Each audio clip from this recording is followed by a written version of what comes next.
সন্ধ্যা আকাশকে মাথার দিব্যি দেয় যাতে সন্ধ্যাকে ডিভোর্স দিয়ে তারাকে বিয়ে করে। হ্যাঁ বন্ধুরা, সন্ধ্যা তারা সিরিয়ালে তোমরা এরকমটাই দেখতে পাবে। সন্ধ্যাকে খুঁজতে খুঁজতে তারা রাস্তাতে অজ্ঞান হয়ে পড়ে যায়, কিন্তু আকাশ পেছন ঘুরে দেখে না।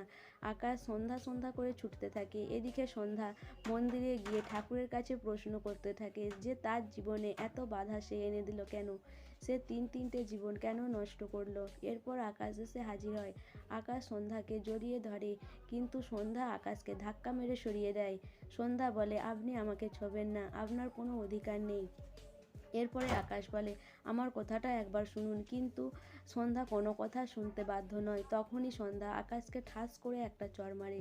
সে বলে, আপনি আমাকে ছোঁবেন না, আমি তো আপনার পথের কাঁটা, আমার জন্য আপনার বাচ্চার পরিচয় আপনি দিতে পারছেন না, আমি এই কাঁটাকে নিজের হাতে সরিয়ে দেব। এরপর সন্ধ্যা ওখান থেকে ছুটতে ছুটতে বেরিয়ে যায়। আকাশ বলে, এটা কি বলল সন্ধ্যা, নিশ্চয়ই ওর নিজের কোনো ক্ষতি করতে চাই।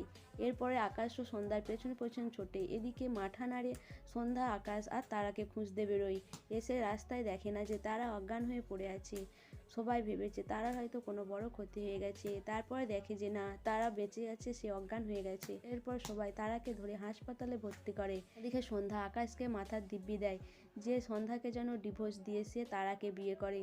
বাধ্য হয়ে আকাশ সন্ধ্যাকে ডিভোর্স দিয়ে তারাকে বিয়ে করবে। এদিকে মাঠান হাসপাতালে তারা যেন ছাড়িয়ে নিয়ে না যেতে পারে সে কথা বলে আসে। সো বন্ধুরা, তোমাদের কি মনে হয়, মাঠান কি সব ঠিক করতে পারবে, না আকাশ তার সন্ধ্যাকে দেওয়ার কথাটা রাখবে? তোমাদের কি মনে হয় অবশ্যই আমাকে কমেন্ট করে জানাবে। আর আমার ভিডিওটা ভালো লাগলে প্লিজ সাবস্ক্রাইব করে দিও, আর লাইক কমেন্ট শেয়ার করো।